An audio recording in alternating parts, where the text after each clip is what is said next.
Hello, chart watchers, and welcome to this Tuesday, June 19th, Market Watchers Live Show with your hosts, Tom Bowley and Erin Swenlin. For those of you joining us for the first time today, welcome to the show. And for our regulars, welcome back.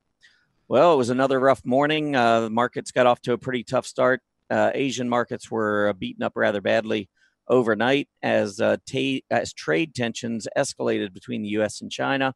Dow Jones Industrial Average currently down 275 points, but we were down quite a bit more earlier. The S&P 500 is trading now at the high of the day or close to the high of the day, but still down 15 points.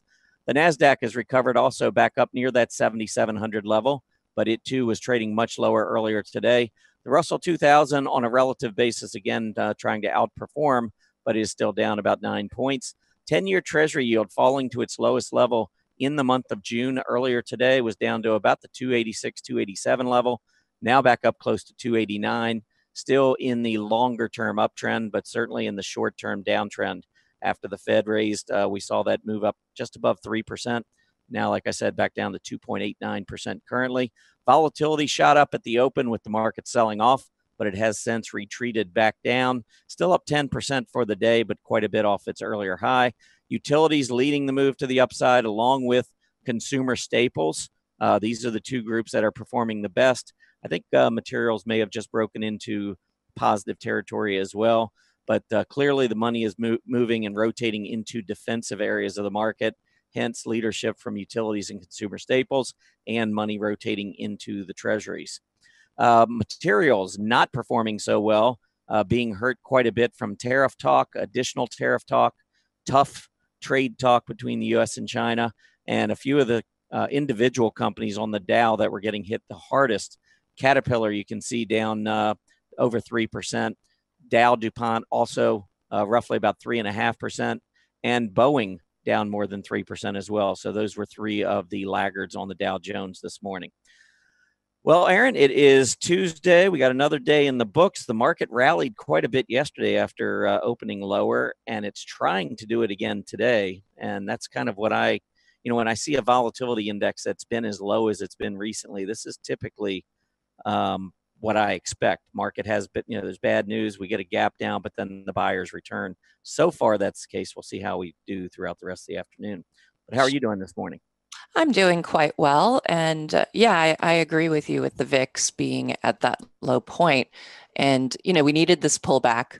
Surely there could be, some sort of a price shock or something like that because of what's going on with the trade deals. But, overall, I think you're right. I mean, the VIX is still low enough. We should recover. The market needs these kinds of pullbacks. So that works out. But yes, I am doing just great this morning. How are you? I am good. And the Dow and the S&P, both, we can see the S&P earlier when I was showing it. S&P had gone down below its 20-day moving average, but is now trying to recover and get back up above it. The Dow went a little bit below. But probably the biggest news, or one of the big news items of the day, is the dollar is trying to make a breakout. And that is another really important feature of the market that, if you're looking to allocate some of your portfolio, you really need to be paying attention to what's going on with the dollar, because it does impact a lot of different interest sensitive and dollar sensitive areas. And so we'll see how things unfold as we go throughout the rest of the day. But for me personally, yes, I'm doing great.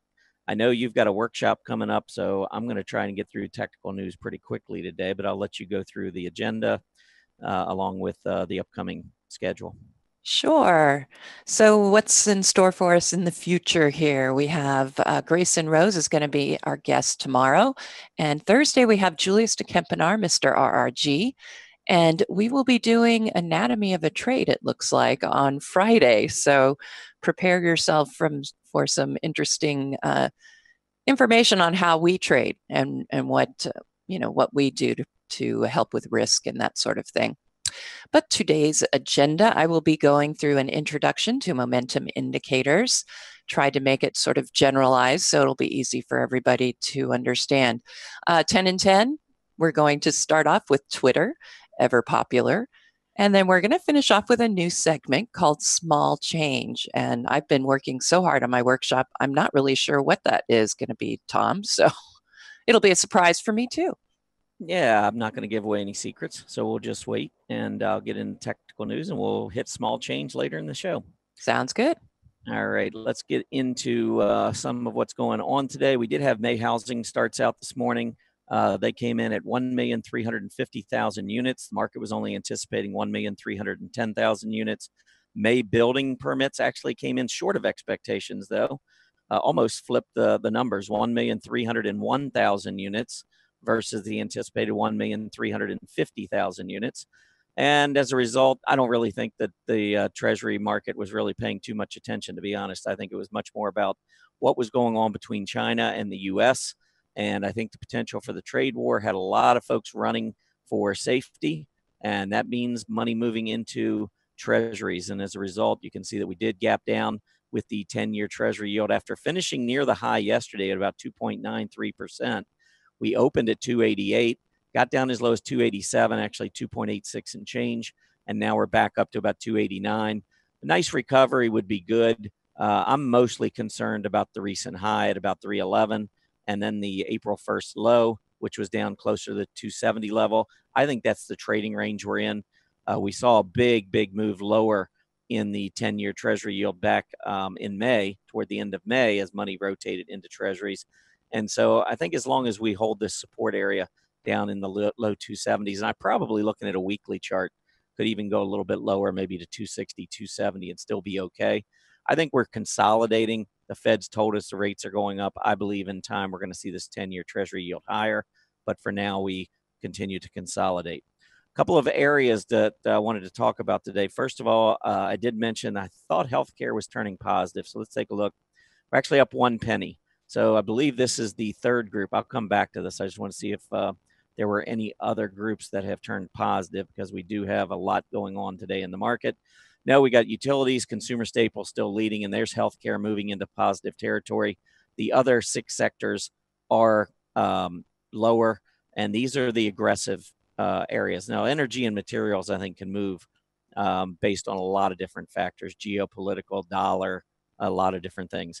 But when you're looking at the financials, consumer discretionary, technology, and industrials, it does come down to whether or not traders are willing to take on risk. In today's market, with the gap down and all, I think traders are shunning risk. They're definitely moving more toward the safer areas. And for a day or two, that's fine. When the market's going down, actually, that's what I expect. It's when the market is going up, we don't want to see leadership from defense. So currently, I don't really have any problems with what's going on in the market. There are some key support levels on the major indices we can talk about in just a second. But let's take a look at the XLV, because on this move higher, we did break out to a multi-month high, clearing the highs back in April and again in May, double top there. Cleared that rather easily just a couple of weeks ago. And we're actually pulling back and bouncing off the rising 20-day moving average. So I think healthcare is performing really well, led today by biotechs and pharmas. And I want to talk a little bit more about biotechs in just a couple of minutes. The XLY, we saw that was in negative territory today, but it is another hollow candle. And that's one thing that's really gotten my attention as the XLY has continued to push higher, is that almost every one of these candles is a hollow candle. If you're not familiar with candlesticks, what that means is the rectangle itself is connected by the opens and the lows each day. So if you have a hollow candle, your close is above the open. When you get these filled candles, your close is below the open. Doesn't matter if it's black, red, and with the hollow candles, it doesn't matter if the outline is black or red. If you have a hollow candle, you're closing above the open. And so far, you can see current price is above the open. So to me, it's just a sign of additional accumulation that continues to take place. Specialty retailers were leading this group. We've seen this a lot lately. And the DJUSRS, you can see also a lot of these hollow candles breaking out. We had a beautiful sideways consolidation that we cleared back in the 3rd, 4th week of May, and we have not really looked back in this group. A couple of stocks within this space. Of course, Netflix has been on fire. Huge move to the upside. Look at the volume coming in on its most recent breakout. Really difficult to do better than Netflix. Netflix has been a strong performer for quite a while, and it continues to be one. Another group, or another stock within this group, though, and you might not be familiar with maybe some improving technicals here, but Williams-Sonoma, WSM, Beautiful move up here over the last 4 or 5 weeks on the daily chart. And while it is a little bit overbought, I think it's worthwhile noting that this is a very significant breakout that we've seen here. Look at the volume coming in May as it clears multi-year highs. We had 55 top that seemed to be holding for most of the last 2 years. And then we also had a 57.5 reaction high off the downtrend as we headed into 2016. You can see the April high came in right at about that 57.5 area. So we went right through this pretty easily with some very nice volume. I think that the prospects here for WSM have changed. I think that the character of this chart's changed, and a pullback back into the 50s, especially the mid 50s, would be a very nice reward to risk entry into Williams-Sonoma. I mentioned the biotechs. Actually, before I get into the biotechs, let's just take a look at the Nasdaq chart, because I want you to see that even with the selling that we've seen these last couple of days, and I know it seems really bad, we still haven't even gotten a 20-day test or the price support, where after we made the breakout to 7,700, we pulled back, held 7,600, and now we've got the 20-day EMA at 7,600. So that's a pretty big support level. Today's low, 7,635. So there's still some more room to the downside on the NASDAQ. I personally look at this chart, I think bullish thoughts. It looks to me like the NASDAQ wants to go higher. And small caps, the Russell 2000, same thing. Beautiful move up. We definitely are struggling a little bit today, but nowhere near even getting a 20-day test. We haven't tested the 20-day in about 6 or 7 weeks in the Russell 2000. So tremendous relative strength in small caps. All right, now let's take a look at the biotechs. Now, the biotechs are somewhat interesting depending on which chart you look at. Looking at the biotechnology index here, I do think that there's a little bit more weighting. I'd have to go back and double check, but I believe there's more weighting in some of the large cap biotech names. And as a result, some of those large caps are not doing as well as the small and mid-size. But you can see it is still continuing to hold its rising 20-day moving average, which I think is good. Also, before I go any further, might as well take a look at the seasonality. I've talked about this many times. Biotechs love the summer, and we are approaching July, which is its best month of the year. I mean, July sticks out like a sore thumb. Biotechs have gone up 74% of Julys over the past 2 decades. So that's roughly 3 out of every 4 years. And the average gain during the month of July, 4.5%. As you look across, nothing else is even close.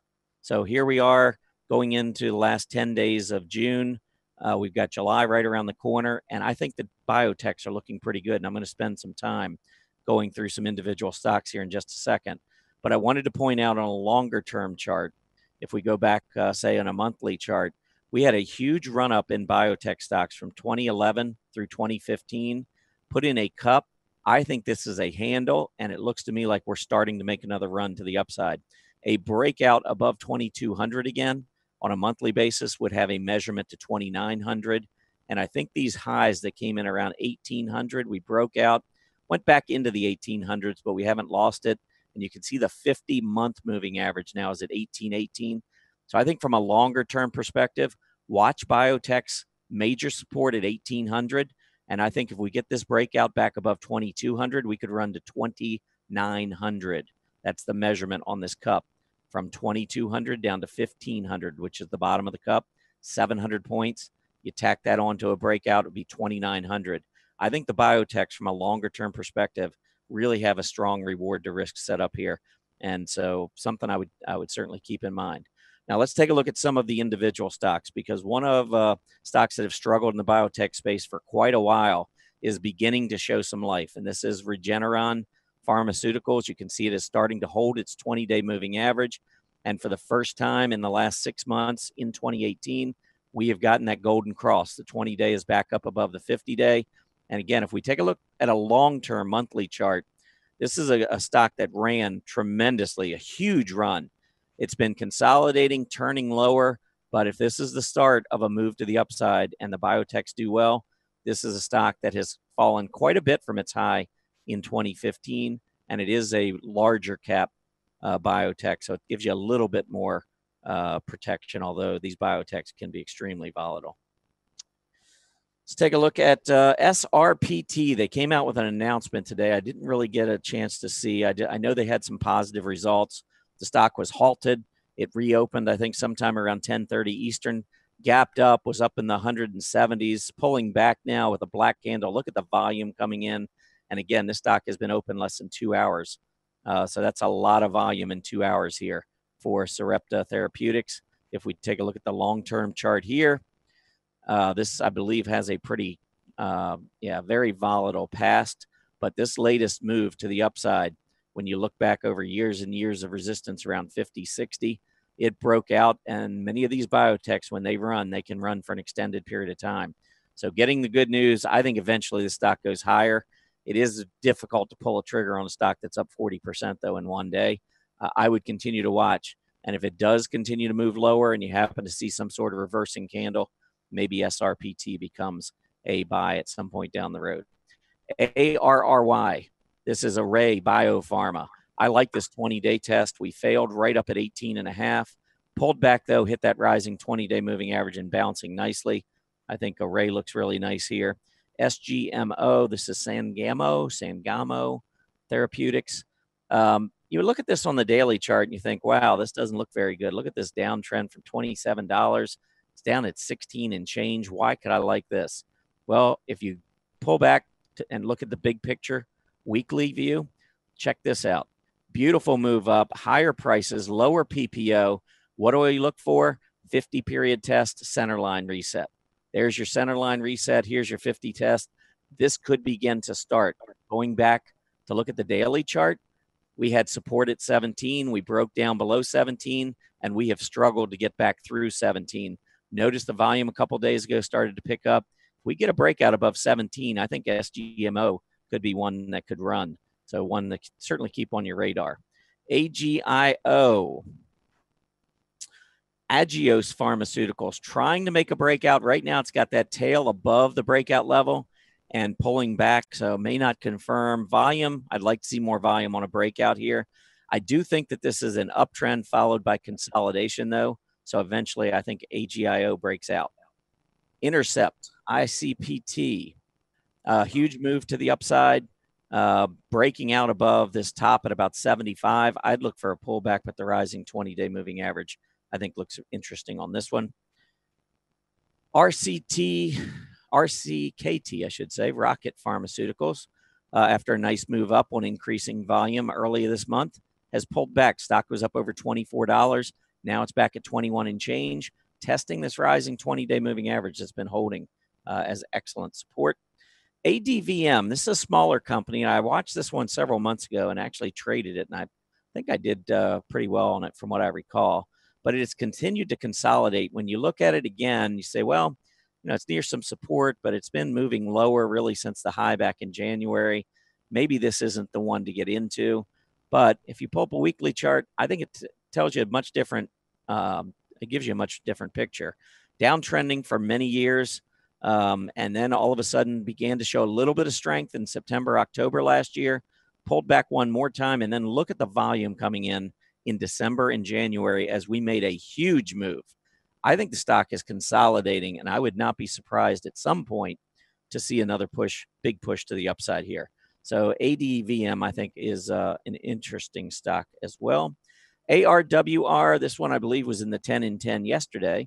Big breakout yesterday. It did confirm with heavy volume. I think it's a little overbought, but a stock that certainly should be on your radar on pullbacks. The rising 20-day should be a solid reward to risk entry. Seattle Genetics, SGEN, huge move up, increasing volume in the early part of June.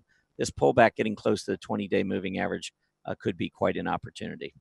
One last news story I wanted to talk about. Colgate, CL, did come out and announce a $5 billion share repurchase agreement or plan yesterday after the bell, and the stock gapped up and has done almost nothing. So it's one of these situations where you got good news, but you got a bad stock that is just not performing well. You might want to wait until you get a breakout through the 50-day to consider that one. Okay, it is time for Erin's workshop. I know she's put together a good one for you on momentum indicators. So Erin, take it away. I shall do that. Let's see here.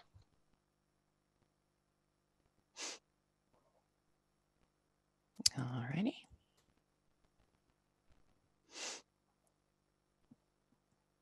Okay. Here we go. So today I'm going to talk to you about momentum indicators, and I'm just going to do an introduction. There are plenty of them out there, but I decided that I would, look at the top 4 pretty much. So we'll look at those. I'll show you the formulas, and we're going to look at some of the charts and see how they differ and how you can use them. Personally, for myself, on my charts, you probably are familiar. I do use the price momentum oscillator, the PMO, developed by Decision Point. And I like to have, that's my momentum indicator. Then I have on balance volume, that's my volume indicator. And then I use our StockCharts technical rank, and that is my trend indicator. So that gives me an idea of what's going on with the trend in an indicator. But there are a lot of different kinds of momentum indicators you can use. And so I wanted to run through a few of them. I don't know if you necessarily need a bunch of them on your charts. I do have a poll running right now to see which top 2 that you use. So we'll just get started and start looking at some of these indicators. So I will go through just this definition of momentum, and then we will look at these common indicators. We'll look at the MACD, the PPO, the PMO, RSI, and Stochastic. And all of them have very similar features in that, of course, they're measuring momentum, but a lot of them work as overbought, oversold, divergences, and that sort of thing. So that's really where you can get a lot of information on where that, what the condition is of the price trend in terms of the momentum. But before we get started on that, let's think about what momentum actually is. And it's not as complicated as some people might think, because we do use all of these indicators with a lot of calculations. But really, momentum is just an analysis of price changes. It's not as interested in the levels of price. It's more interested in the changes in price, be it a simple one where you're looking at, the price from this day minus the price from yesterday, and that is your momentum. How far did it move? That's the value you're looking at. You're not really looking at the closing price, for example, or the opening. You're looking really at the changes from closing to closing. Momentum, it's also, considered speed or just movement, of course, of price. Is it going up or down? And it also, we're looking at the rate of the ascent or descent. And that's, synonymous with slope.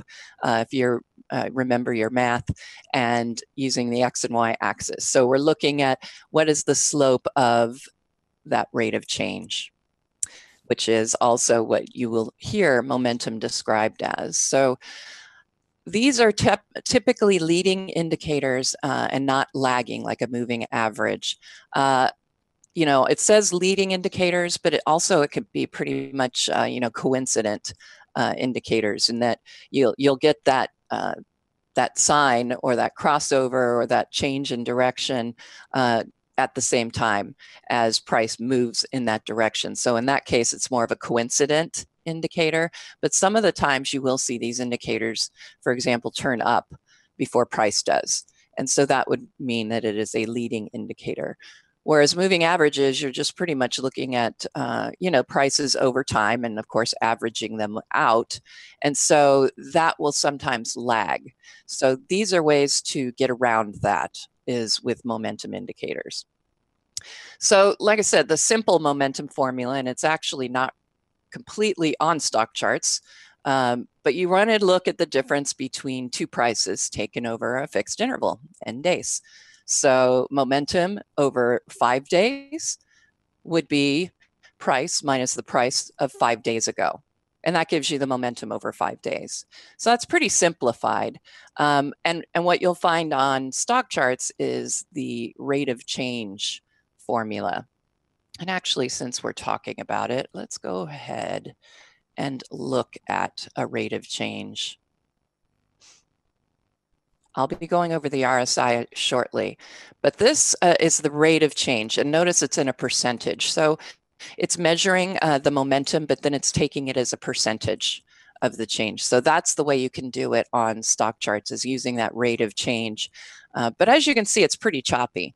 And the longer your period does smooth it out a bit, but tends to be very choppy. And you'll see how robust some of these other indicators are, the momentum indicators. So typically, most people aren't going to use just a straight rate of change. I mean, if you are, it works. It certainly shows you what you want to see. But I think some of those other indicators are a little bit more robust, as I was saying. So I think we'll go into relative strength index first. I decided I'd save MACD and PMO for the end. Because I think these formulas are really, it might be more intuitive to you to look at, since we were just going over what simple momentum looks like. So relative strength index measures the strength. It monitors those changes in the closing price, but it's looking at the strength of those. And again, the RSI is considered a coincident or leading indicator, that it doesn't have lag. So obviously that is the kind of indicator you want to have.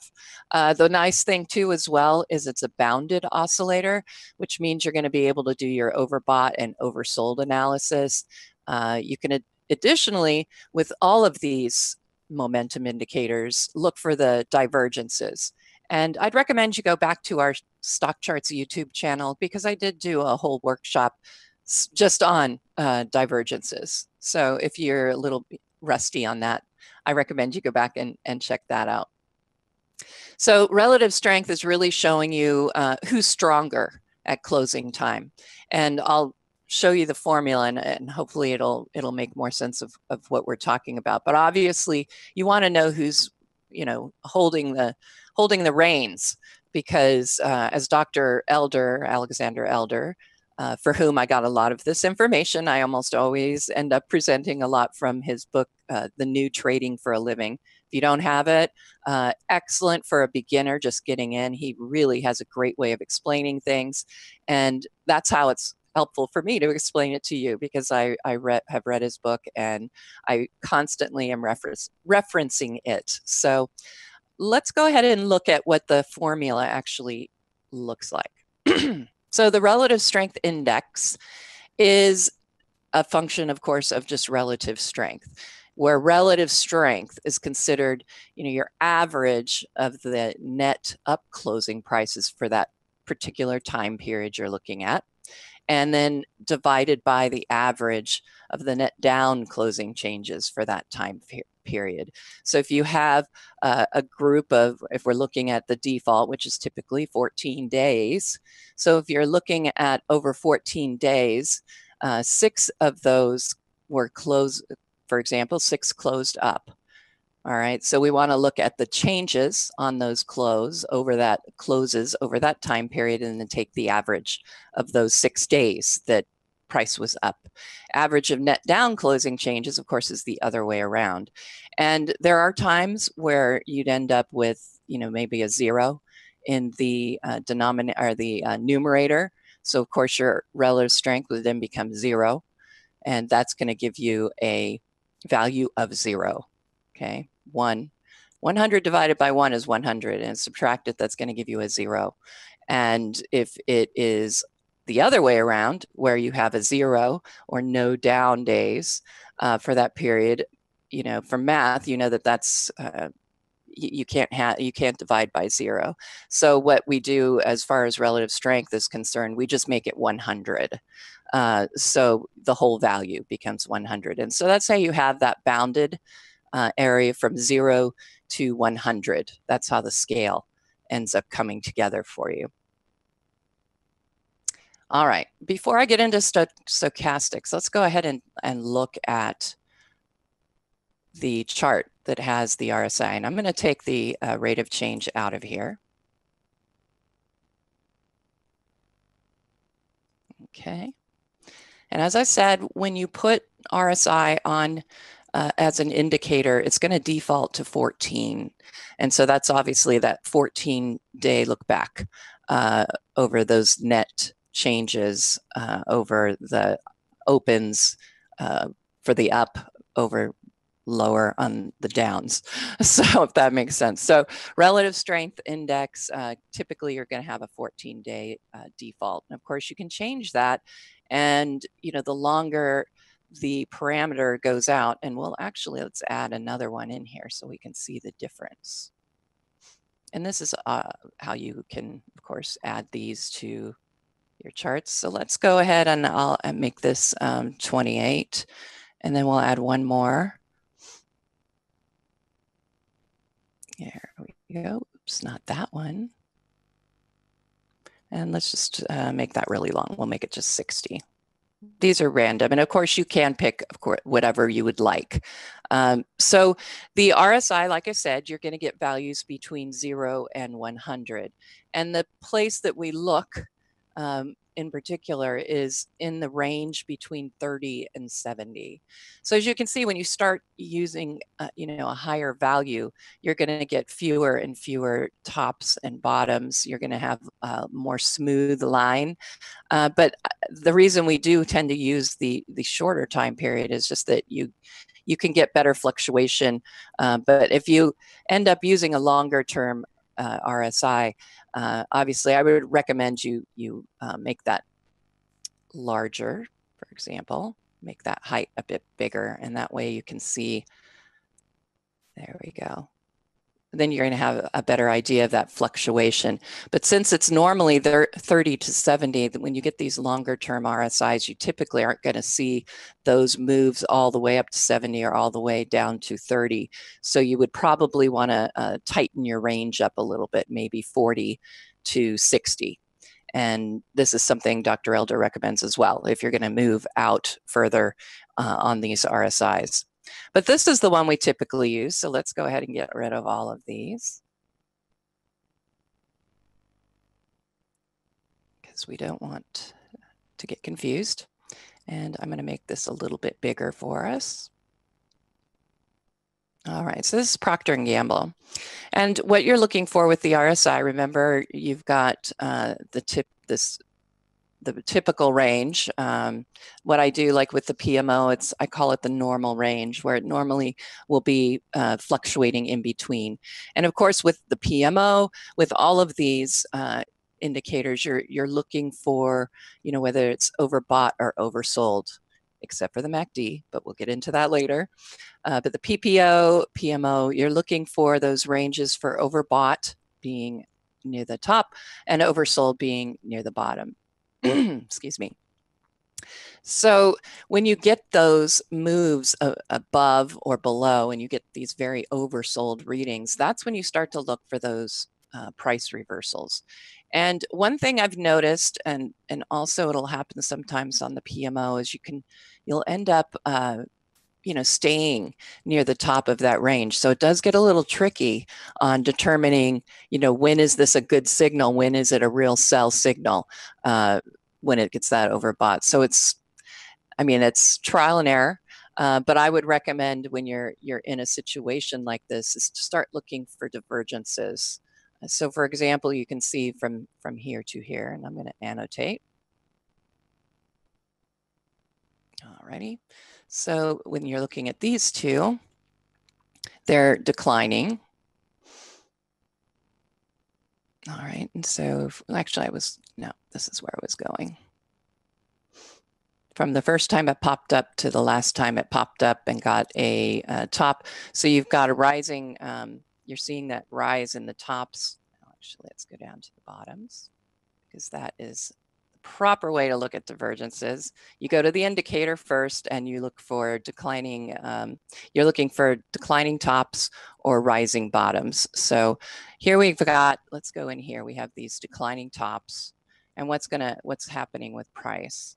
So between here and here, that's when you start to get that change, because we have the negative divergence. We're seeing those tops here moving lower, but we're seeing them rising here. So that's already going to give you a signal that, okay, I'm overbought and I'm showing a negative divergence. So that should clue me in that maybe this period of just hanging out and overbought is about ready to end.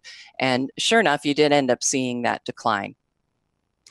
this is always tricky to me because, you know, how long is it going to be up there and hang in that overbought area? We just don't know. But that, like I said, I think using those divergences gives you an idea of, you know, when you might be seeing an end to that overbought condition. So of course, we also want to look at the oversold conditions. And I'm going to take a vertical line and we're going to make it thick but opaque. And we're going to see what happens to price when we reach these bottoms. So here's the cross into oversold territory. And like I said, coincident or leading indicators. In this case, it came on that gap down. So in that case, it was more of a coincident indicator in that it went down. However, it did give us the information that we probably need to be a little bit worried here. We want to see when it's going to cross back up, because that's your buy signal, right? When you're in oversold, you want to see it move out of oversold. And as soon as it starts rising out of oversold, meaning below 30, that's oversold, then that's when you start looking for that move back up. Now I could see right here, we might have had a little bit of a fake out because you can see it popped up above there, but it very quickly turned down. So, you know, personally, I know even if it's a leading indicator, I'd want to see a little bit of, you know, the trend there, even if it's just 2 days, 3 days, just so I can get a feel for, is that direction going to hold? Are we going to continue moving up? Showing we're going to do that, but then, you know, you can get that whipsaw back. So in this case, it went right back down. So we would have stayed on that, you know, either sell signal or just out, being cash neutral. And then we started to see it move back up. I would have probably been a little bit concerned, right? Because that had that move up there and it came back up, and I'd be a little worried about some whipsaw, but it stayed above. It's stayed above. We got a little bit of a peak down there on the bottom, but you can see rising bottoms here, right? So when in doubt, I'll go to look at my divergences and convergences. So rising bottoms, but what's happening on price during that same time? Declining. So that's a positive divergence. So that is giving me a clue that something good may be lining up here. So that's, I mean, that's a lot of detail, but that's typically how you would use your RSI momentum indicator. All right, so let's go back and let's talk about stochastic. This one, honestly, it did take me a little while to kind of figure out these formulas when I was first learning all of this. And, you know, once you get the idea or the hang of it, it's really not too bad. It's pretty and easy to understand, I think, over time. But it tracks, stochastic is going to track the relationship of each of those closing prices to that range that it's been, the most recent high-low range. So price, for example, has been sitting between 10 and 30. That's your high-low range, is between that 10 and 30. So you want to compare, well, where is that closing price in relation to that range? If it's higher, that means bulls are in charge, right? And if it's lower, closing price is lower in that range, that means the bears are starting to catch up. So you want to know who's got the reins of the market, because that'll give you a hint as to who's going to win. And you want to be on the, obviously, the right side of the market at that time. So the stochastic, it consists of 2 lines. There's a fast line, it's called %K, and that is your raw stochastic value. And then there's the slower line, which is the %D, and it basically just smooths out the %K. The range is typically between, of course, 0 and 100, but you look for the movements of, you know, the overbought and oversold between 20 and 80, typically. So if it's greater than 80, you're looking at overbought. If it's less than 20, you're looking at an oversold condition. These, if you've got both of those lines moving in the same direction, for example, if they're both going up, that suggests that your trend is going to continue. If both lines are starting to move down together, of course, that suggests that the declining trend is going to continue. The interesting part is when they switch and one starts to change direction, or you see crossovers, and then you look at when they are both going in the same direction. All right, so let's look at the actual formulas. And first of all, you have to calculate the percent K, right? Because that's your fast one. And basically, you're going to take the close of today, and let's make it here, and you're going to subtract the lowest point for those selected number of days. So remember in the example, I was saying, you know, price was between $10 and $30. Of course, that's a pretty large fluctuation, but let's just use that as our idea. So the lowest point for that number of days would have been 10. And you would compare that close to 10. And this is helping you get to that percentage that you need. So you're taking the high of those days, and then you're minusing the low point for those days. And you're going to multiply by 100, and that's going to give you that percentage. So you're looking at where the close is in relation to the low, and that's how you will get your percentage. There's a number of days, and typically the default, I believe, is 14. And then you have to calculate the percent D, which is the slower of the two. It's the smoothing line, and it's simply a 3-day simple moving average of that percent K. So if you were to go in and do that formula, you know, so you have your raw data, but it's going to be a pretty choppy. So you want to get a smoothing of that, and that's one way you can see those changes without all of the chop and twitches. But one thing I do want you to know, because you're going to see it when we go on to stock charts to determine what stochastic we want to use. There's the fast stochastic, which is what I just showed you. Your original formula, you have that percent K using the formula I showed you, and then the smoothing, which is the percent D. So that's your fast stochastic. And that means you're typically, again, you're going to see a bit more chop with the fast stochastic. It's sensitive, like I said, you're going to get a lot of chop. Slow stochastic adds just an extra layer of smoothing. What I mean by that is the percent D up here now becomes your percent K line. It becomes the faster of the two, right? And then after, so that is your percent K slow stochastic, but it's really just the percent D from the original formula. And the reason it's slow is because now we're taking that percent D, remember, which was a smoothing of percent K. And now we're going to smooth that again because we've made this percent K. And now we're just going to take that simple moving average of the new percent K. And that's going to give us that new percent D, which is considered the slow stochastic. That's, I know that sometimes that's where I would get confused. What is the difference between fast and slow? But they're highly related. It's just a matter of the smoothing function and how much chop or sensitivity that you want. You're going to see fewer whipsaws, of course, like I was saying, because you are smoothing it in a better way there. One more time. All right. So let's go ahead and we'll look at a chart with the stochastics on it. And I put all of them here just to give you an idea of the difference between fast and slow and, you know, just using the full stochastic line. Okay. So when you're using the faster version, you're going to end up with a lot of these. You can see a lot of chop here. But when you use that slower version, that actually works in the full stochastic. So these two are pretty much the same, as you can see.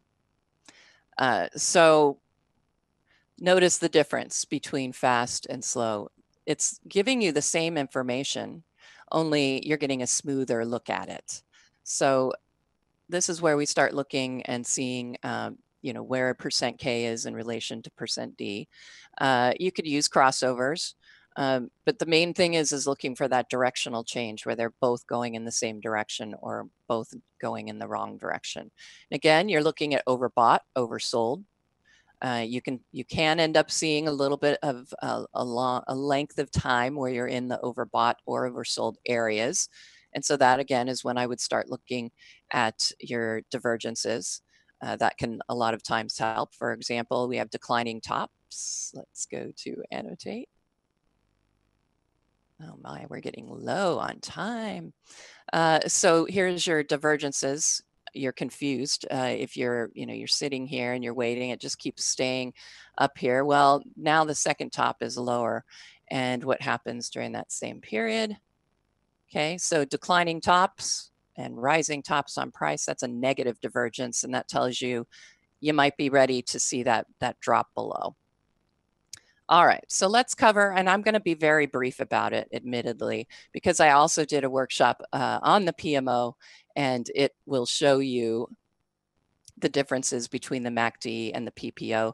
And additionally, I wrote an article on the differences between the PMO, the MACD, and the PPO. So if you're interested in learning more about those, definitely go ahead and check out that article from February 1st.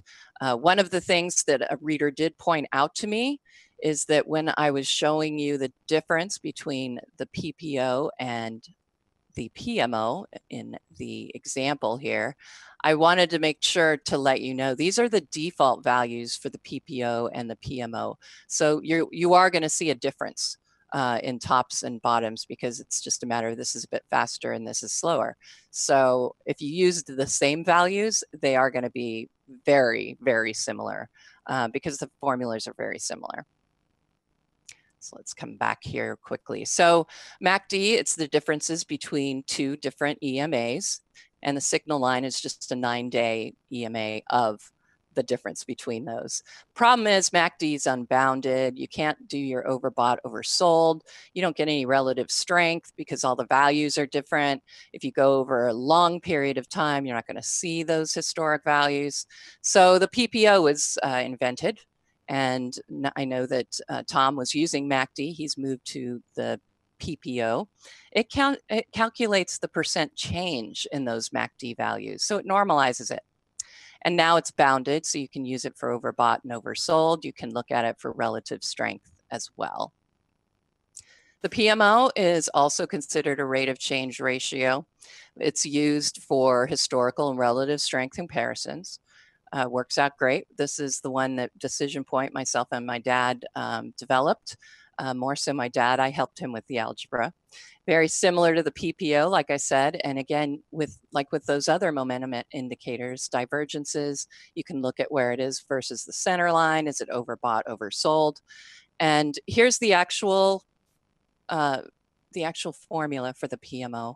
And again, this is in the article I wrote, but it's also in, excuse me, in Chart School. And all of these are in Chart School. Highly recommend you go check it out. Let me see. So let's go back and we'll just look very quickly at the PMO and the MACD.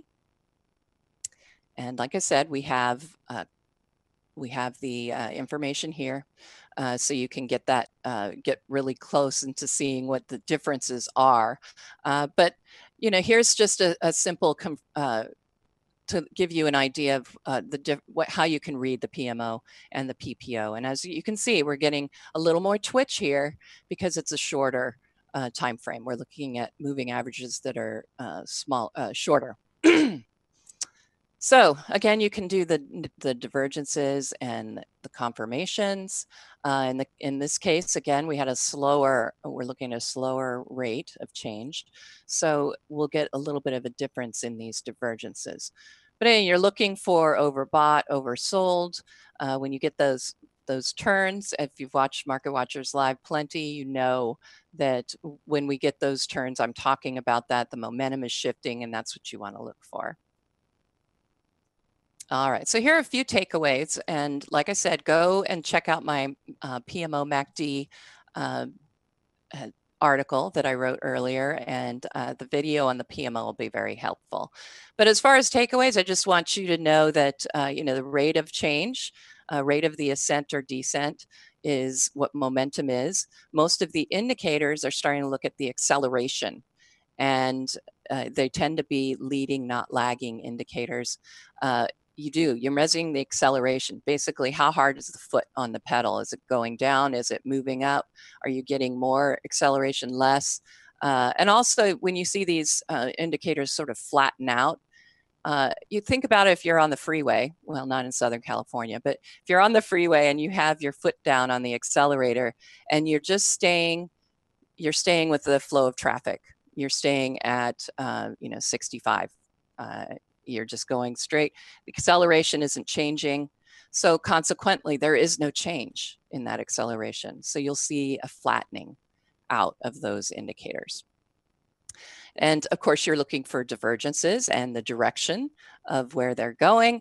And then the oscillators, I think, of course, that's what you want to look for your overbought and oversold analysis. The MACD is not an oscillator. The others are an oscillator. So then you can look at overbought and oversold. And then I went over those defaults on StockCharts.com and how they can end up being a little bit different. And I think that pretty much covers it. So I am glad that I was able to discuss these momentum indicators. If you have questions, feel free to send them in to our market watchers at stockcharts.com or leave them in the survey, and I will try and get back to you to answer some of those. But I would recommend before you come ask me these questions is you check out the articles in Chart School. And here is the list of what indicators people, the top two they tend to use. RSI is right up there. And stochastic, interestingly, is very low. And I think that is because it's harder to understand those formulas. But I think it's very, very powerful. And like I said, I know, Tom, you've used it on your charts quite a bit. PMO is mine, like I said. So glad to see I got a little love out there with the 28%. But anyway, I hope that was helpful, and I am going to finish this up. Did you have anything you wanted to add, Tom? I was just going to say, RSI, I usually have it on my charts, and I use it as a secondary indicator a lot of times, because what I've found is that when you get into a momentum stock that is trending to the upside, a lot of times the RSI doesn't go all the way back down to that 30 level. Instead, 40 to 50 zone. In fact, I run scans for many of my stocks on my strong earnings chart list for any of the stocks that have RSIs between 40 and 50, because normally in an uptrend, a lot of times that can signal you to at least take a look at the chart and see if you're maybe near a key price support or a moving average or a trend line, something like that. So I do use the RSI, but it's more of a secondary indicator for me below the PPO, which in turn is below the price and volume, because that's my number one indicator. But among the momentum indicators, it would be PPO followed by RSI. Yep. And yes, for me, I pretty much, like I said, on my charts, I have the PMO, that's my momentum. And then I like OBV because that's my volume. And then the scooter gives me that relative, strength among peers. And so I have those three. So technically, I only use the one momentum indicator. But sometimes, if I really want to get more into, dig around a little bit more, making comparison with stochastic is always interesting because it does tend to run a bit differently than the PMO and the PPO. Mm-hmm. Yeah, they all have different calculations, so they all have different ways of looking at momentum, and that's why I think it's probably a good idea to have at least a couple of momentum oscillators on your charts, because I think I've heard Arthur speak about this quite a bit.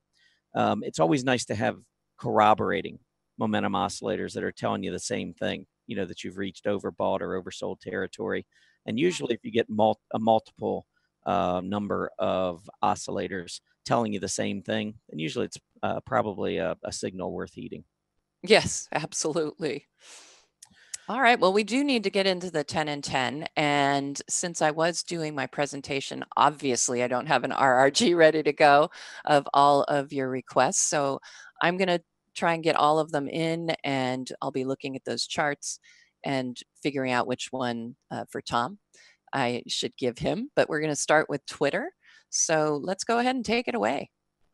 All right. Well, Twitter, I like. I've talked a lot about Twitter in the past. I think we could probably go back on a longer term chart, but I think that there was a pretty big change in character on this chart going back a few months, especially on that gap up that we saw back in February. But really, it was even back before then. But after gapping up, the thing to watch is that we held gap support on the downside. We consolidated the gains for several months. And then when we made the breakout to the upside, check out the volume that came in on this push. That's what I look for when I was just talking about price volume and how I use that as my number one indicator. This is a perfect example. I'm getting a breakout in terms of price, and it's being confirmed by very heavy volume. that is a sign to me of accumulation. The stock continued moving higher. It's pulled back. I think if it hits that 20-day moving average, it's a really good buy signal. If it were to go below the 20-day, I would think, number one, that the market is probably not doing particularly well. But if it does go below the 20-day, you've got price support down around 37. I like Twitter. I think it goes higher. All right. And hopefully people were voting. I didn't have a chance to remind them to like symbol requests in the room. But looks like Snap is the winner of most popular today. So let's bring it on, Snap. All right. Yeah, I talked about this one. I didn't like Snap recently, and I'll be honest, I didn't like it after the gap down, and it's come back probably 30%. But I still think the overall downtrend is a problem. And the last time we looked at Snap, I talked about the gap resistance area right there, that when you get a stock that gaps down on this kind of volume, maybe it's going to go right up through that gap resistance area, but normally it doesn't. And you can see, look at the tail. It looked like intraday we were going to clear it, and then we didn't make it, came back down and closed below, and now we're moving back down. We're down 7.7% today.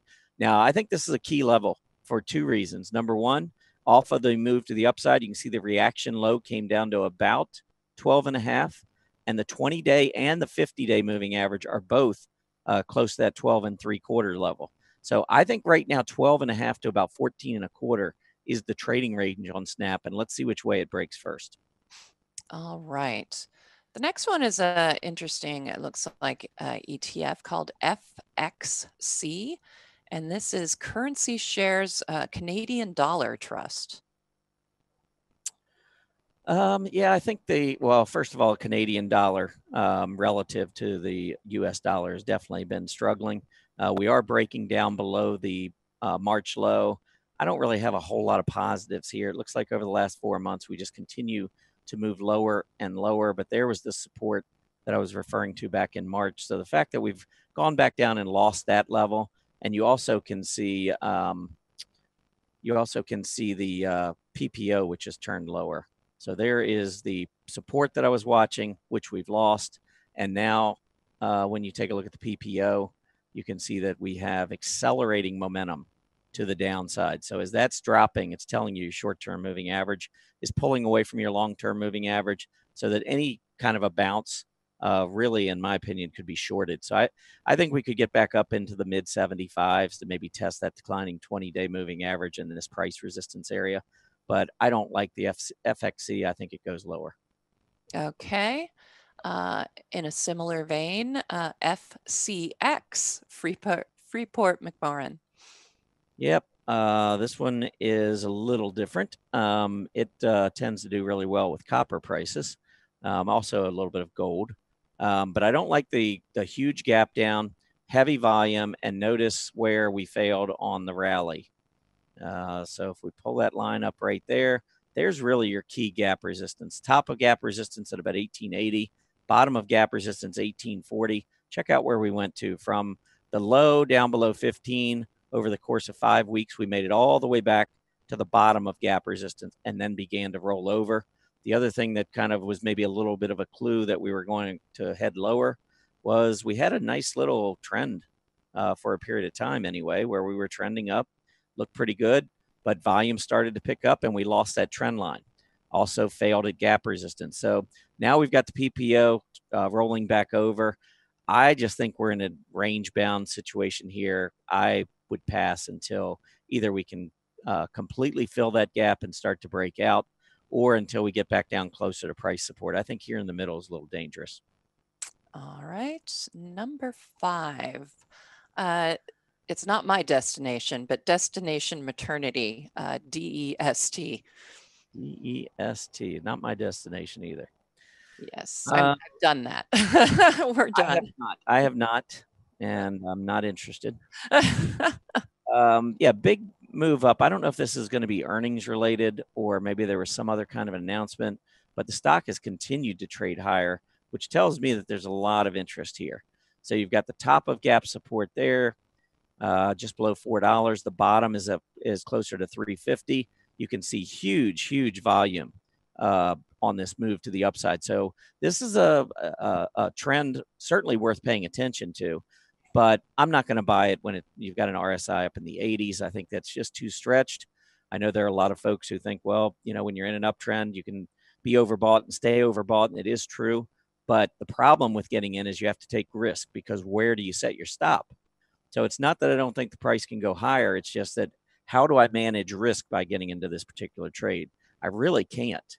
I mean, maybe you go into the prior day's low, and as long as you keep holding that, or you'd probably have to use a shorter term, maybe some sort of a short-term moving average on an intraday chart as opposed to a daily chart.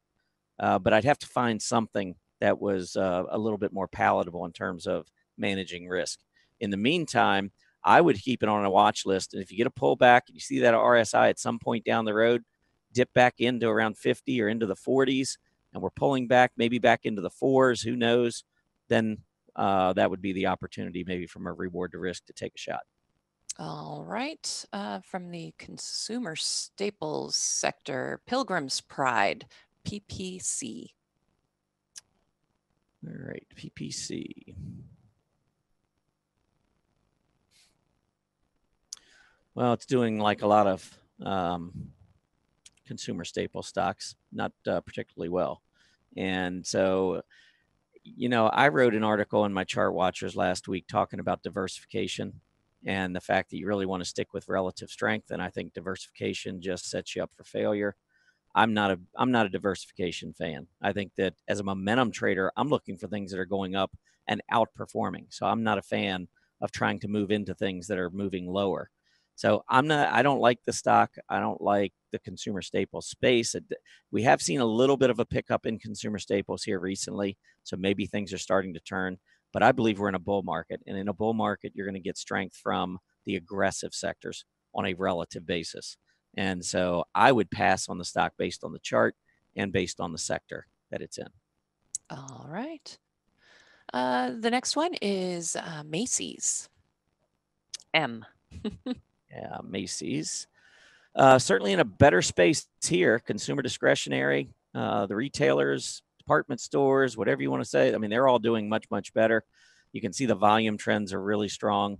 And when I talk about volume trends, what I'm referring to, you can kind of visualize it. But when you see heavier volume, let's see if we can get this. Yeah, right there. And then again, right here. And while you're seeing that volume come in, you also see movement up and movement up. That's telling you that there's a lot of buying interest. Stocks don't go up that kind of percent and to that degree on heavy volume unless there is accumulation that's taking place. Some stocks are just heavily traded, and then others are accumulated by institutions. I think Macy's is one of those stocks that tends to be accumulated. I like the chart here. I think this one goes higher in time. Watch the rising 20-day moving average. It's been great support. Okay, let's see. For our Canadian friends, as we always say, InMed Pharmaceuticals, and the symbol is IN.TO.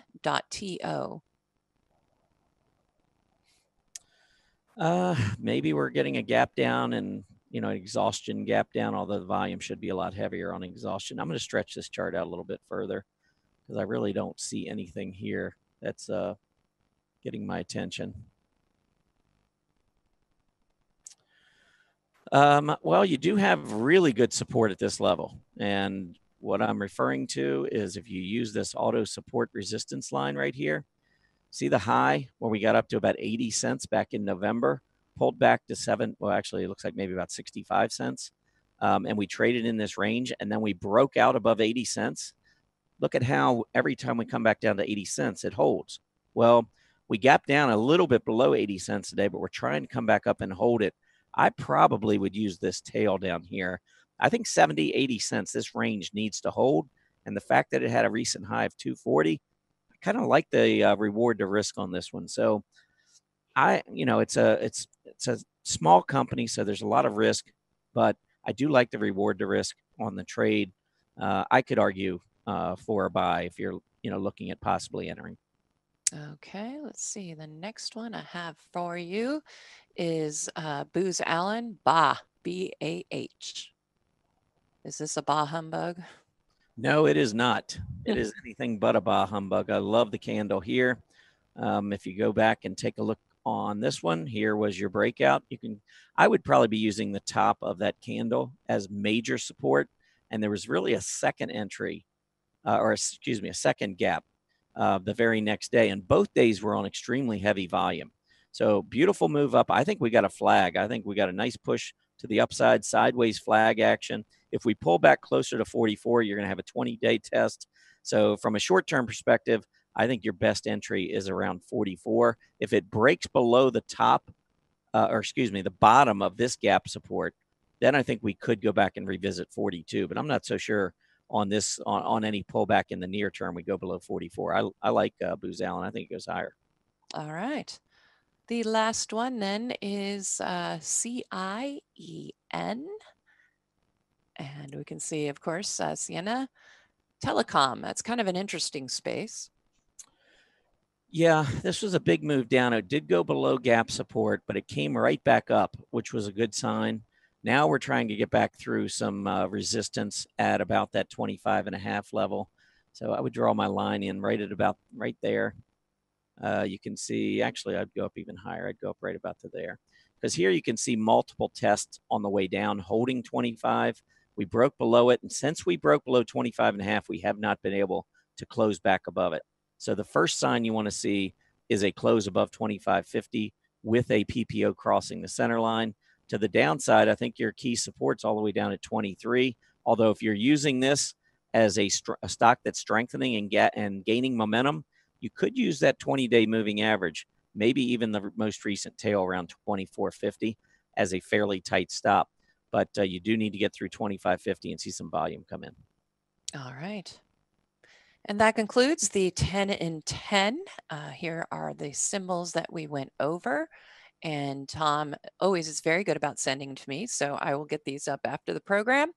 And you can go ahead and download them. They're in the Market Watchers live blog, in the recap. And also you'll see the link at the top of our blog page. I think it is time to move into a very special discussion. And that is about ChartCon coming up August 10th and 11th. It is our online conference, no need to travel. And the best part, I think, is our theme, reducing risk in uncharted waters. I have to say, this year has been very volatile. It's been very challenging. And we have amazing speakers that will help you understand how to navigate through that. And you can get the list of the speakers. We have a video that'll tell you about it. There's Dr. Elder, who, like I said, is the author of New Trading for a Living. If you don't have the book, get it. It's excellent.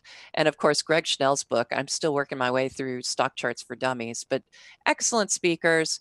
They're going to help you figure out how to protect your assets and stay involved in the stock market without getting too hurt, or not hurt at all if you're fortunate enough to be able to follow all their advice. But here's the agenda and what we're going to be covering. And I do know that we just recently added Mary Ellen McGonigal. In fact, I think if I update this, we're going to see her name right in here. There it is. And so she's joining as well. It'll be great to rub elbows with her again. And so if you're interested in ChartCon, you could just go to stockcharts.com/ChartCon, and that'll take you right there. So let's go ahead and get started on our final market update for the day. I'll give you an idea of what's been going on since we started the show. And as you can see, big difficulties this morning with gap downs, a lot of concern about the Chinese trade war that we're getting ready to, it seems to be embarking on. So we'll have to see if the markets can digest this in a day or two and really move out of this difficult area of decline. But you can see we had a lot of gap downs on the open. There was an attempt when we started the show, and I think, Tom, you talked about it, where it looked like we were going to get some rebound on price, but it has started to consolidate, like you can see on the Nasdaq, or move lower. However, mid caps are making their way back. They've already covered up half those losses from this morning. And we can see Russell 2000 has covered up probably about 2/3 of the losses that started this morning and is definitely headed for positive territory. TSX following suit with the S&P 500, a big gap down and now forming a flag on the decline of the last few hours. We have Treasury yields are lower right now, below 2.9%. We're looking at 2.8788%, somewhere in there. And commodities, we have a big gap down. It went further, but it is making somewhat of a recovery. At least it's come back to the open after the gap. UUP and the dollar, as Tom was mentioning earlier, a great place to be, a big gap up, but we are seeing a little bit of a decline from that nice move higher. But it's currently, UUP is reading over $25, 25.06. It was one of my Monday setups yesterday, so it'll be interesting to see if the dollar can keep its roll on in the short term. USO is lower on the day, another gap down, trying to make a comeback, but some choppy trading. We're looking at gold lower, not surprising when we see the dollar up, as they do tend to have a negative correlation with a reverse correlation with one another, trying to make its way back up to positive territory. GLD is down 22 cents at 120.89. And finally, the volatility index. You know, we've seen the mornings give us these spikes in the VIX, but then it seems everybody gets settled down by the end of the day. We were looking at similar action, but now it is starting to rise a bit. It's back up above 14. So we're seeing a little bit of concern out there, a little bit of concern, like I was saying, probably over what's been going on internationally as of late. And that ends our final market update. Tom, did you have anything you wanted to add to what we were looking at today? Yeah, I do want to just talk about real quickly the fact that we're seeing money rotating still toward very aggressive areas of the market. The XLY versus XLP, you can see, continues to be very strong and has been since really toward the end of 2017. The last quarter, we saw a breakout, and we've seen that money continue to rotate towards aggressive areas, the aggressive part of consumer stocks, discretionary versus staples. And that's really important because as you prepare for a bear market, you would normally see the exact opposite. So I think that the market still looks really good here. I also could pull up the other relative ratio that I like to look at, which is the more aggressive transportation index versus the more defensive utilities index. And just recently, we got a big break. Now, with a lot of the trade war heating up here just recently, we are seeing a dip, but I believe the overall uptrend here remains intact. And so I look for more money as we go down the road. I look for more money to rotate away from utilities and in toward the transports. So just wanted to follow up with those two. I do want to move on now to a new segment called Small Change. And what this is really is just thinking about the theme that we've been discussing on the show for the past few months with the dollar rising and small caps being in favor. I wanted to go over maybe just share some thoughts and some ideas with how you can approach this as we go forward. So let's go ahead and get into the individual slides that I want to show you. Hold on one second. Okay. First thing I wanted to go over was the 10-year Treasury yield minus the German Treasury yield, the 10-year Germany Treasury yield. The reason I want to do this, and I've gone over this plenty of times before, so I don't want to spend a whole lot of time here, but we do continue to see U.S. Treasury yields rising faster. And then the U.S. dollar, as a result, tends to move with it.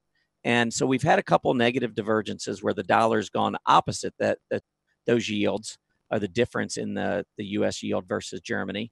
And then we see a huge catch up in the dollar. And I believe that's what we've got right now. I think we've got a huge catch up in the dollar.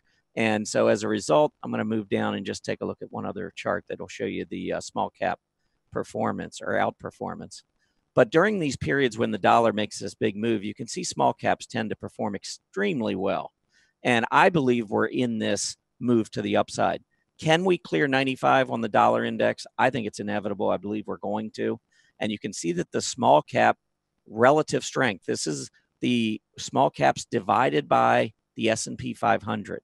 And so when you see this line going up, it's not telling you necessarily that small caps are going straight up, although they have been.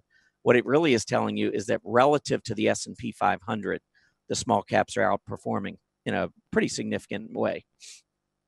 So with that in mind, we need to consider, okay, is the dollar going to continue this strength?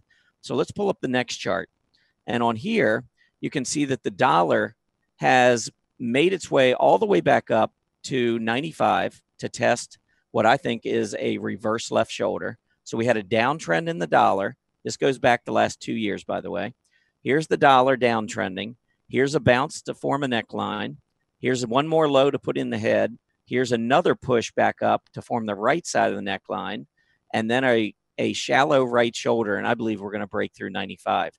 If that's the case, based on this measurement, we should be looking for about $7 just on the measurement to the upside. So if we break through 95, we should be looking for 102. Well, 102 is getting pretty close to the high that we saw back at the end of 2016, which was up near 104. So a move like that to the upside, when you look at how the dollar moves, look at the end of 2016 and how the dollar moved. And what I'm showing you here down below, this is a PowerShares small cap consumer discretionary ETF divided by the XLY, which is obviously, much bigger companies, stocks like Amazon and so forth, Netflix. You got a lot of consumer discretionary stocks, big ones. But check out when the dollar is rising, how this small cap consumer discretionary fund outperforms the larger cap XLY. And then when the dollar starts to decline, we see the opposite. We see that start rotating back down. Well, now we've got the dollar moving higher again. And if you believe the dollar is going to break out above 95 like I do, then you really want to consider being exposed to some of these small cap areas of the market. So this is the small cap consumer discretionary divided by the XLY. It's on the rise. Small cap information technology fund versus the XLK has just been kind of flat. So I'm not sure I would necessarily spend a lot of time at this point, even though it should benefit small caps. Maybe wait until you get a relative breakout and then maybe start to look in that area. Financials, though, you can see small cap financials, PSCF divided by the XLF, moving higher. PSCI relative to the XLI. This is small cap industrials relative to the larger cap industrials. Check this out. Then we've got healthcare. This has been one of the best ones of all. Small cap healthcare has just been torching its larger counterparts, the XLV, straight up move. And then you look at energy and materials, and it's more flat, not really seeing the relative strength there. So I'm really focused on these three. And even though I didn't mark it here, also I think consumer discretionary, small caps, those are the four small cap ETFs that I think are really outperforming their larger cap counterparts. And it's all taking place because the dollar is rising, or at least that's a really significant tailwind. Is that the only reason? Maybe not. But I think when you look at the dollar going down, you can see that these small cap ETFs tend to struggle when the dollar's going down. But when the dollar's going up, you can see the reversal. So if you believe the dollar is going to continue to go higher, I think these are the areas you have to be focused on. Now, one thing you can do, you can go into Yahoo and Yahoo Finance, and you can type in, I typed in PSCD, which is the Invesco, I think I might have said PowerShares. I'm sorry, it was Invesco. S&P Small Cap Consumer Discretionary ETF. And if you click on the holdings, down at the bottom, it'll tell you the 10 top holdings in that small cap ETF. So what I have done here is I've listed these 10. And look, this is a pretty widely diversified. You don't see like on the XLE where ExxonMobil is 23% and Chevron is 17%. So you have two companies making up 40%. Top 10 here only account for about 24% of the total assets of this ETF. So you really are just kind of riding the wave of small cap stocks to the upside without a whole lot of individual stock exposure. So here are the 10 top for consumer discretionary. Here are the 10 top for financials. You can always come back and review this. I'm going to go through a bunch of these charts quickly in just a moment. PSCI, this is the industrials. There's your top 10 industrials. Again, you know, making up 20%, 21%. And then healthcare was a little higher, 35%. Top 10 represent 35%, but here are the names of the 10 that make up that list. So let's take a look at some of these charts. So I'm going to get out of here. And by the way, if you go back, if you're into Yahoo Finance, all you have to do is go into the quote. Let's see if I can find, let's do PSCD. So that's the discretionary. Again, there it is. And then you click on holdings. That's how I came up with this information. All right, now let's go back and let's take a look at some of these charts. I'm going to look at, I don't know if I can get through all 40 of them. I'm going to get through as many as I can in about 4 minutes. OLLI, beautiful move to the upside. Clearly solid stock. WWW, and I'm going in order of their percentage. WWW, Wolverine Worldwide, huge move. Check out what's happened here just over the past couple months on some of these stocks. SFLY, and these are companies probably you don't see or get a whole lot of information on. Shutterfly, big gap up. I believe that was earnings related. Sideways consolidating, but I expect we'll see a further move to the upside. BLD, top build, just broke out recently, but at the top had a negative divergence, reversing candle. I think we're going to get a 50-day test, but that could present an opportunity.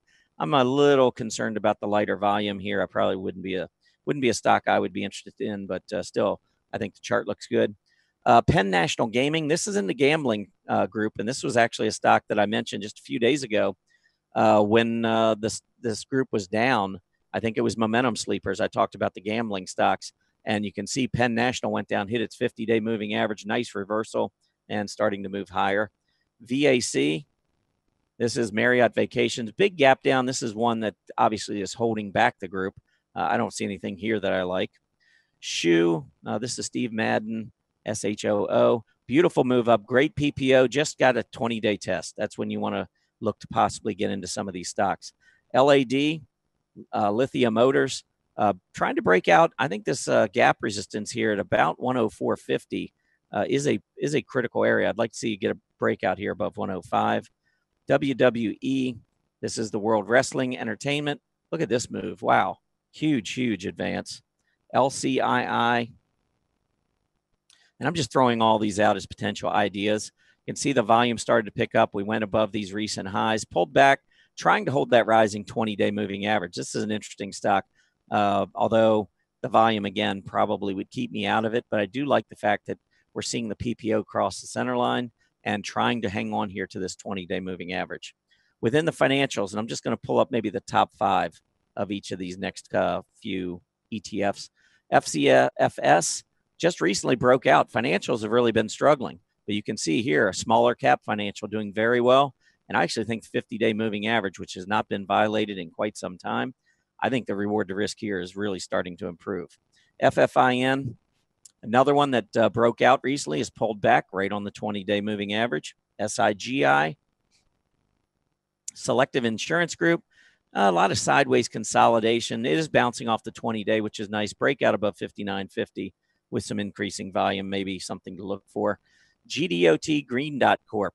Look at the gap up with earnings, sideways consolidation, nice flag, breakout. I expect higher prices here.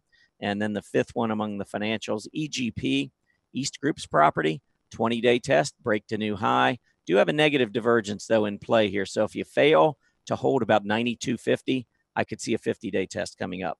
Let's move to industrials, ASGN.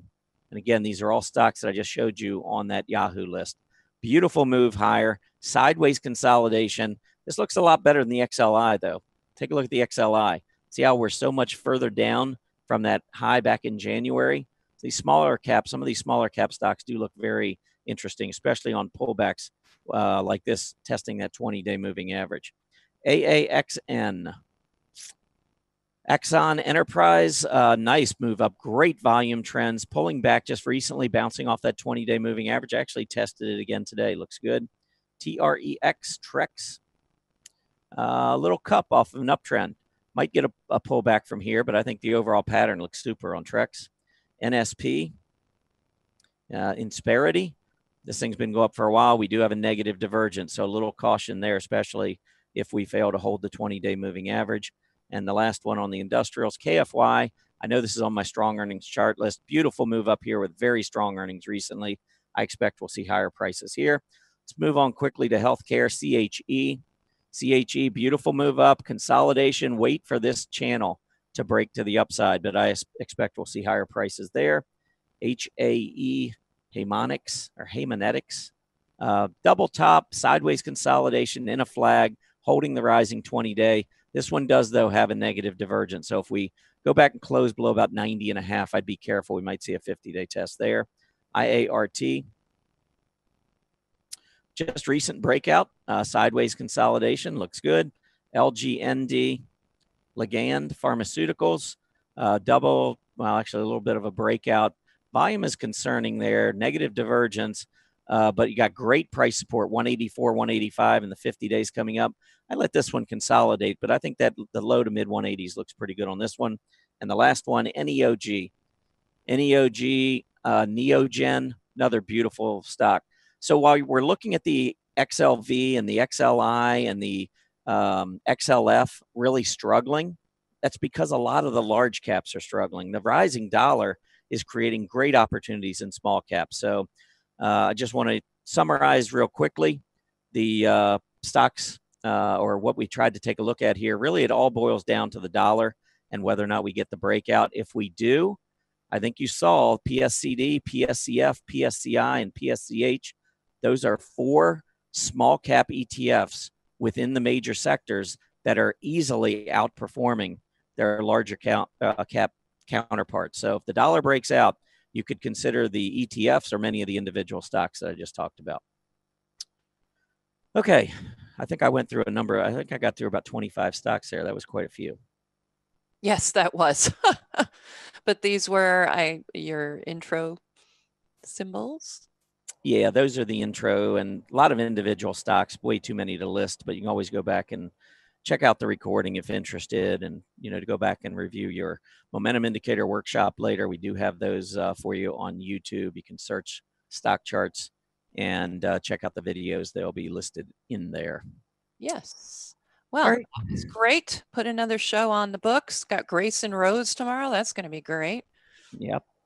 And the market, I'm looking at the market right now. The Dow is still trying to maybe move back down. It's down 350 points. The Nasdaq still well off its lows, down 60. S&P down, looks like about 20 points.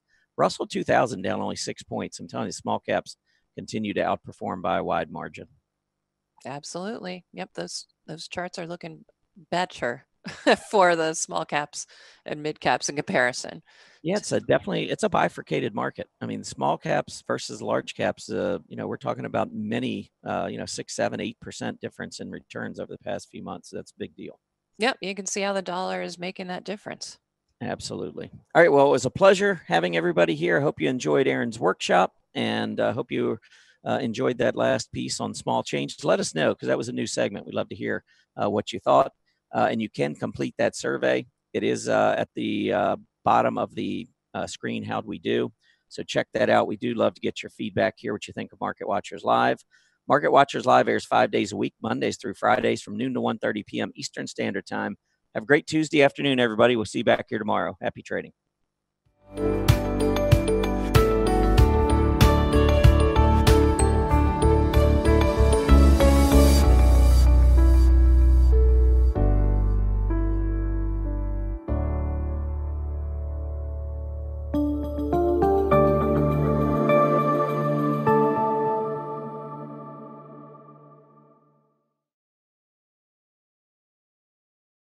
Volatility is back and interest rates are rising. With the markets headed into uncharted waters, ChartCon 2018 is here just in time. See how the experts are protecting themselves and watch live from the comfort of your home or office as they reveal the risk management strategies they use to stay profitable in any market. Plus, you'll get complete video recordings to watch on demand for years to come. Join us at ChartCon 2018, streaming live August 10th and 11th.